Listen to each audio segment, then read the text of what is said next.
Welcome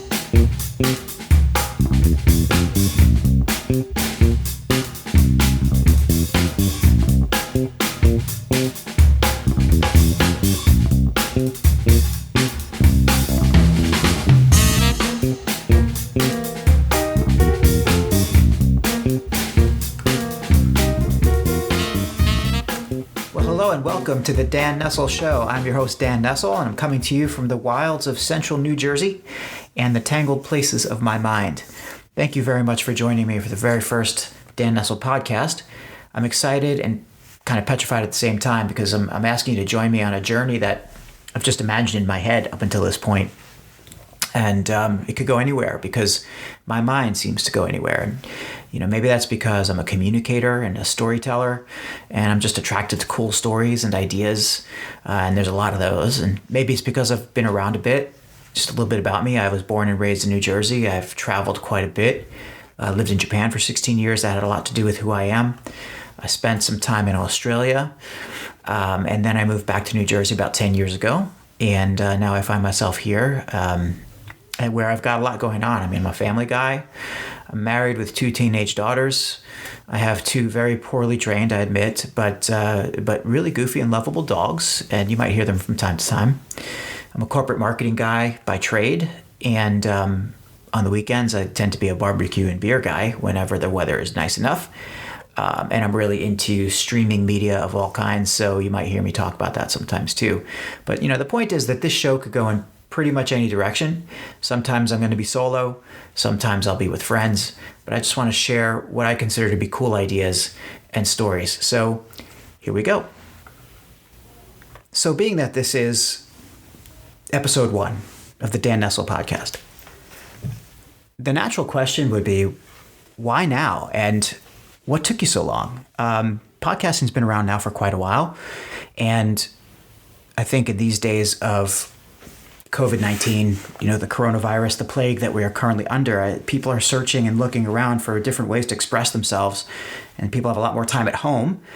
So they're venturing forth into new and unexplored areas, at least for themselves, new and unexplored areas to create and to do what they think are ways to are value-added work, ways to either benefit themselves or benefit others, share their experiences. Look, I'm no different. We're in the middle of this whole crisis right now, and I find myself with not necessarily more time on my hands because I've been working at home for some time now, for years actually. Just I'm not traveling, and things are a little bit different with the way that time is kind of breaking out now. With the way that the day kind of starts, and it just seems that the hours just flow into one another in a very weird way right now. And I could free up a little bit of time to be a little more creative or to do more meaningful work. Also, frankly, the idea of having deadly viruses out there that, at least one would hope you'll probably be able to avoid. Chances are you're fine, but the idea of the plague is really a strong reminder of mortality and of the fact that we should all, or many of us, want to have a legacy. And short of being a multi-billionaire or somebody who's already got a fair amount of legacy put away, the best way to create a legacy is to create. It's just straight up being a creator. So, thinking about that, that kind of maybe helps to answer the why now? Why should we do a podcast now, or anything now, really? Podcast, a book, some articles, whatever it is that we're creating. And I'm trying to create all of those things, to be honest with you. But anyway, what is really the reason why I've never done it before? What was holding me back? I've been thinking about doing a podcast now for almost 2 years. I even made verbal commitments to people. I said I'm going to be accountable for starting a podcast. I recorded a couple of things and I never really liked it. I heard what I said. I heard what I sounded like.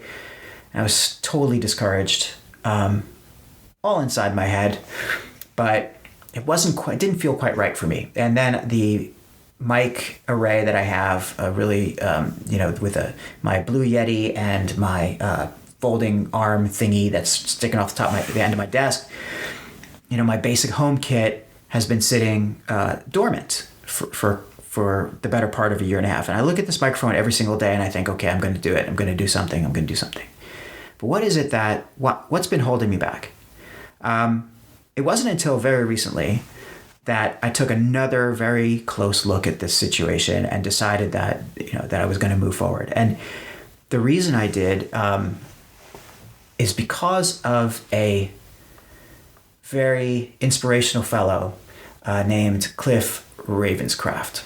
And Cliff Ravenscraft is, apart from having maybe one of the best names that one could ever get, probably from their parents, Cliff Ravenscraft is a inspirational, kind, passionate teacher and coach. And you may know Cliff from his very popular Cliff Ravenscraft show, which is available on iTunes and every podcasting platform there is, or through his website called Mindset Answer Man. That's Mindset, MINDSET answerman.com. Very aptly named because Cliff is all about mindset. But anyway, Cliff, I saw him at a lecture. He spoke to hundreds of people.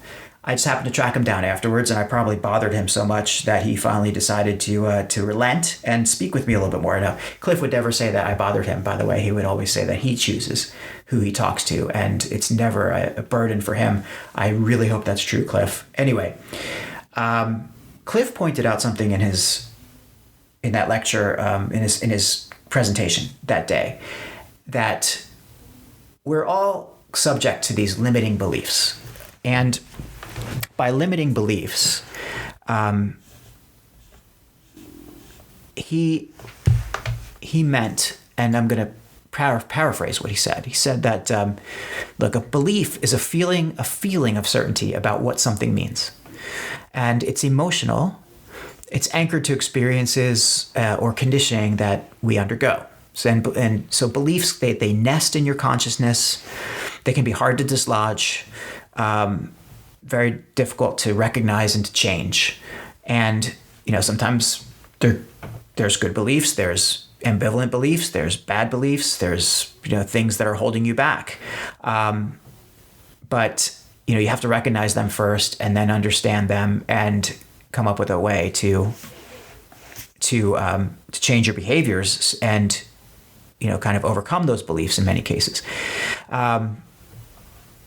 And the bottom line is that your behavior is belief driven. So thinking about that, why didn't I do this podcast? I could think about a million reasons why I didn't do the podcast. I didn't have the time. I was working too hard. I let other things take precedence or priority. I didn't sound good enough. I was fear. I was afraid that I didn't have the right kind of voice. I was afraid I would be umming and ahhing and aboying and umming too much, which I probably will do, by the way.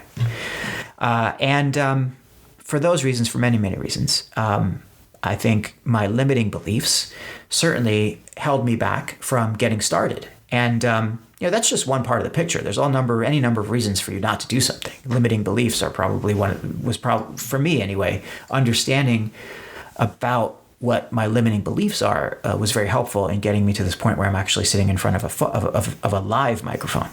But once you have an idea that you understand your limiting beliefs and you know that there's really no reason not to move forward. At that point, you need to make a decision. And this is where Cliff said something I'll never forget. He said, a decision, to decide, has the same root as homicide, CID, and it means to kill. So a decision means to kill all other choices. So if you make a decision, you have committed murder on all of the other choices that were possibly available to you. So it's really a big deal to make a decision. And when you think about it, if I'm going to make the decision to do a podcast, it seems like such a small thing, but I'm killing my choice not to do it. I'm killing my choice to spend my time in other ways. I'm basically making a massive, massive commitment. So I got hung up on that decision point, actually. And, started thinking about it and overanalyzing it and thinking about, okay, is it really something I want to do? And, I suffer from terminable analysis paralysis. So I started thinking through and kept thinking about it and just let myself go just thinking about it. So nothing really happened. And then I got back to it and thought about, okay, and, what is it going to take for me to make a decision? I was getting very meta about this whole decision process. And then I started to really look into all the things that are sitting around my plate that I haven't made any decisions on. And it's really embarrassing. It's really embarrassing. I have been looking at doing a podcast for 18 months. Haven't done it. I haven't made the decision. I've been threatening to write a book for 20 years. 20 years. I look back to my notes, 2002-ish. I started to kind of put together some memoirs. And I even took a course in memoir writing. So I thought, okay, this is the time for me to write a novel. Now, since then, my thinking has evolved. I'm not really sure I want to do a novel, but I do want to write a book. And I've always wanted to write a book. But I haven't made a decision to do it yet. And why? I feel ashamed of that. Why haven't I made that decision? And even on a smaller scale, when I have to write an article, when I want to write an article, when I have to, I do it because somebody's forcing me or somebody's paying me to do it. But when I want to write it myself, I do a couple hundred words, maybe even less, and then I just kind of get stuck and I leave it there in my pipeline. And it just takes me ages to get back to it and finish it, even if it's just a few hundred words. And, a lot of that's because I just haven't made a decision in that particular instance to focus on finishing and completing that particular article to the cost of everything else. So, there's any number of reasons, again, why this happens to people and why it's happened to me. I did mention analysis paralysis, but fundamentally, why haven't I started anything? Or why do I start and not finish? And look, there's no easy answer, but the other day, just so happened, thinking at around the same time I'm doing this exercise to figure out all the things I haven't done, I get this email from a mailing list I belong to, which is called it's called the Daily Insider Secrets email, and written by a guy named Peter Coyne. Peter Coyne's a killer copywriter, very successful copywriter, and his email newsletters. Just, sometimes they're great. They have some killer advice or little quick tips you could kind of roll into your business life. A lot of it's really for entrepreneurs, but still, I thought there's a lot to take away from his emails. And the other day, all I see the subject line says, "Are you shiterating?" Right? Are you shiterating? So again, Pete's a really good copywriter. Part of that is knowing how to hook people, and boy, did that one hook me. I saw that line, I said, okay, are you shiterating? I'm in. I will take a look at this. I clicked through and did not regret it. Within seconds of reading this newsletter, I felt motivated to finally get in front of the microphone. I felt motivated to do quite a few things. Why? It's just, I can't even explain. Something very simple. All it said was, shiterating is starting something and going live, even when it's shit. And then iterating as you go to make it better. Right? This is something we hear, all over and over again in many ways. You start with an idea, you start with a concept. You shouldn't worry about if it's any good. You shouldn't worry if it's perfect yet. Just at least do it, and then iterate, optimize, make it better and better. Go out there with something that's not the best, And by experimentation and by working on it and by going back, figuring out what's wrong, going back and fixing it, you just eventually optimize and optimize until it gets better and better. I mean, that really describes almost every digital campaign I'm involved with these days anyway. So shiterating. I thought that was a eureka moment for me. I thought, okay, if Pete is saying it's as simple as that, just going out with something even when it's shit, and Cliff, on the other hand, is saying, I have these limiting beliefs, or not on the other hand, actually, in the same way, saying that there's these limiting beliefs. You just have to stop overthinking things, Dan, and just go and do it.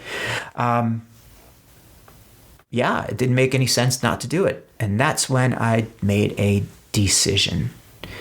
Cliff will be happy to know that. That's when I made a decision to actually sit in front of this thing and do this podcast. And then I thought, how many people out there also would probably benefit from understanding more about shiteration?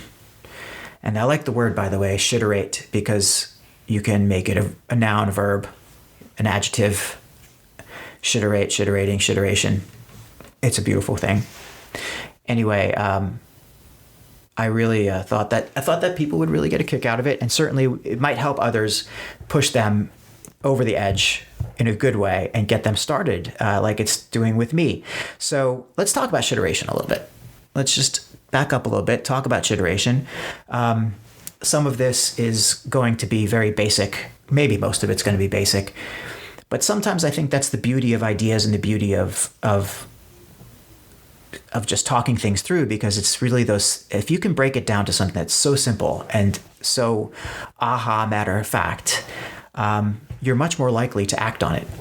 And that's the way I found this whole shiteration thing. So let's look at it from a couple of perspectives. First of all, you've got your everyday shiteration, right? On an everyday basis, there's, whether you know it or not, whether you recognize it or not, you're probably already doing something real shitty, or doing something in a very, in a very low quality way at first, and then improving on it as you go and just making it into something that's of quality.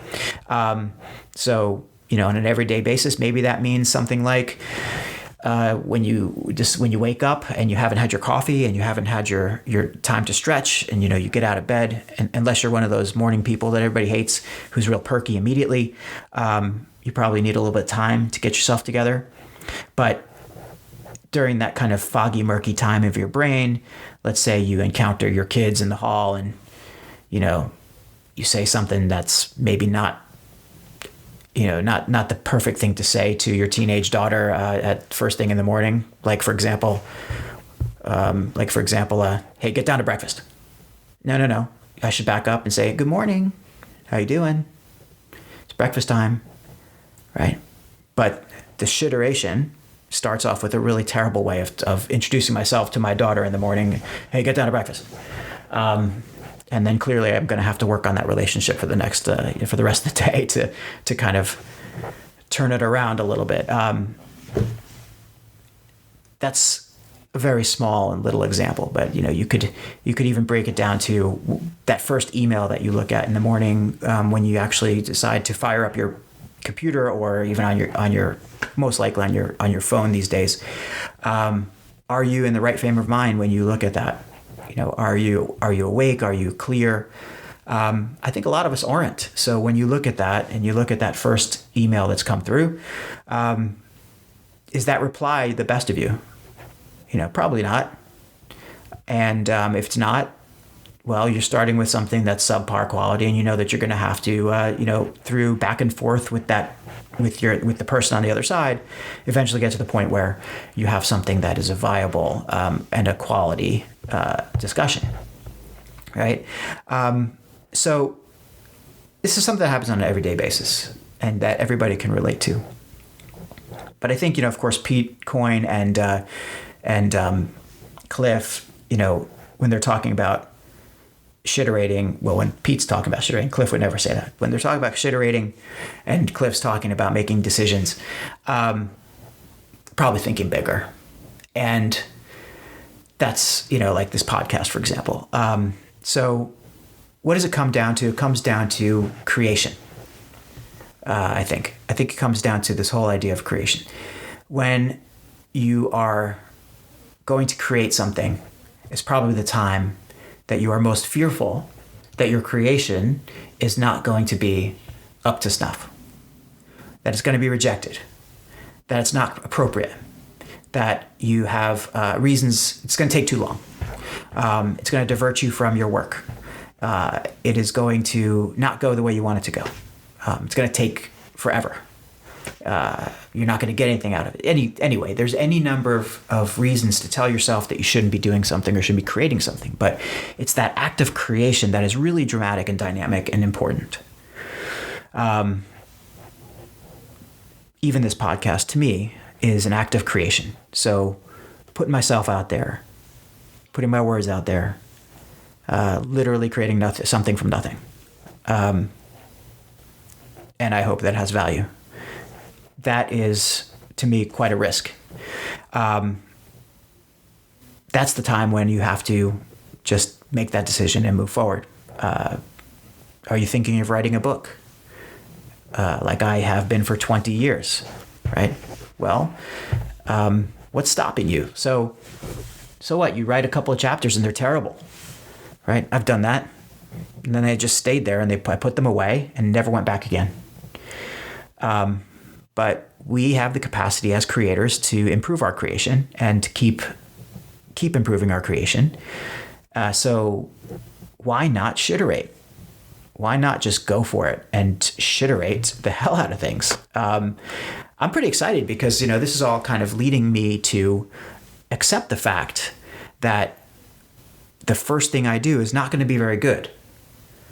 I hope it's of value, at least. But if it's not that great, that's okay. I will go back and fix it, or I will do better the next time, and I will get better, and I will get better and better and better and better. What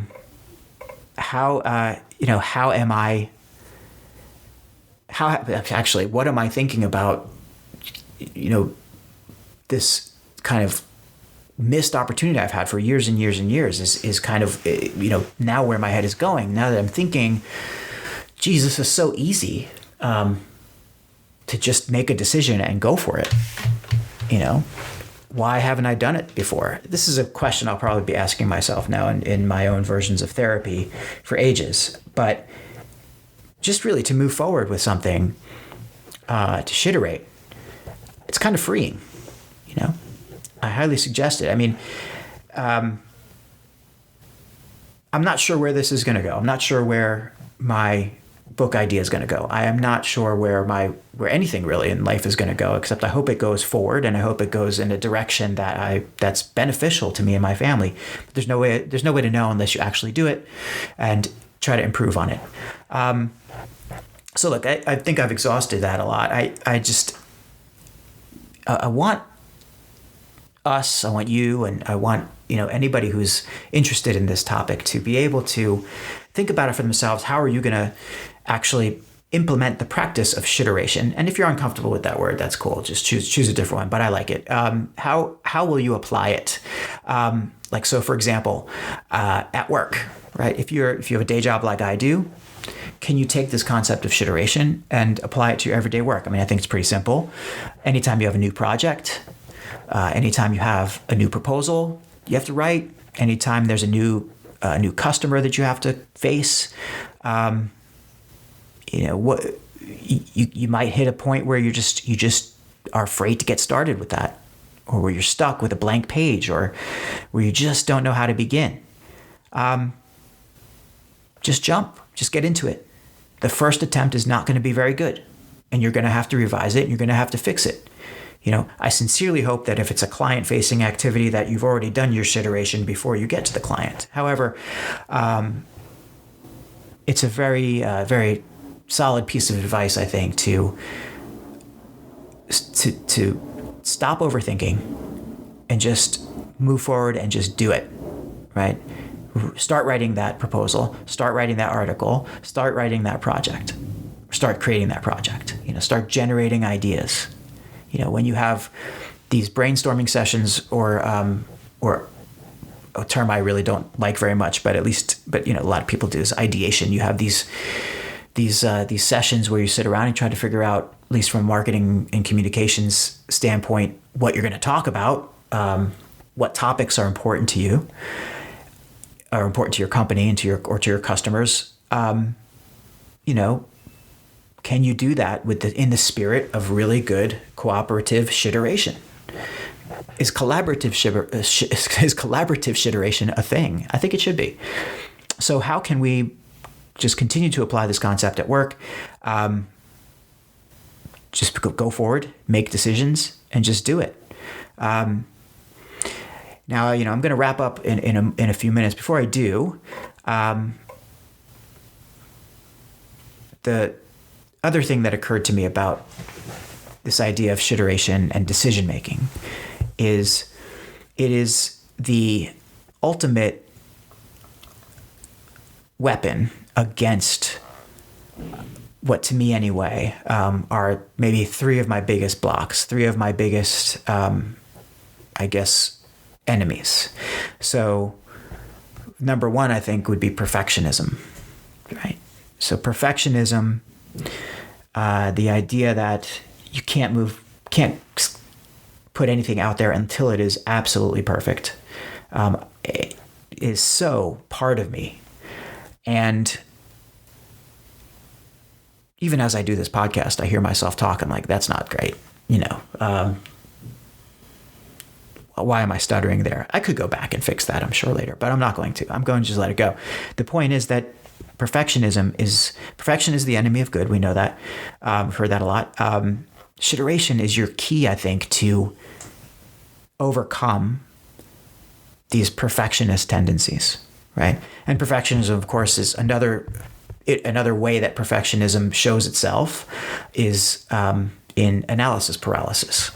Now, I have been accused, rightly, throughout my career many, many times, of being stuck in an analysis paralysis, right? I like to just be sure of something before I move forward.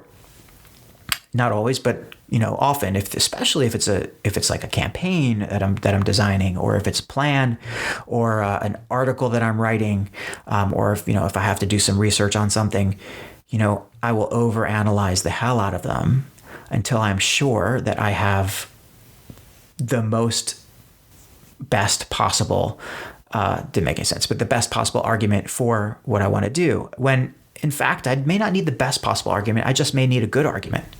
And then after a while, just the idea of, geez, I have to study this a little bit more, or I'm waiting for the research to get back, or, oh, there's another article I need to review, or there's another thing to kind of hold against this, another set of statistics I can look at. It's a delay tactic eventually. And I know this. Rationally, I know this. So shiteration will help me get over this whole idea of analysis paralysis, and I think it will help others as well.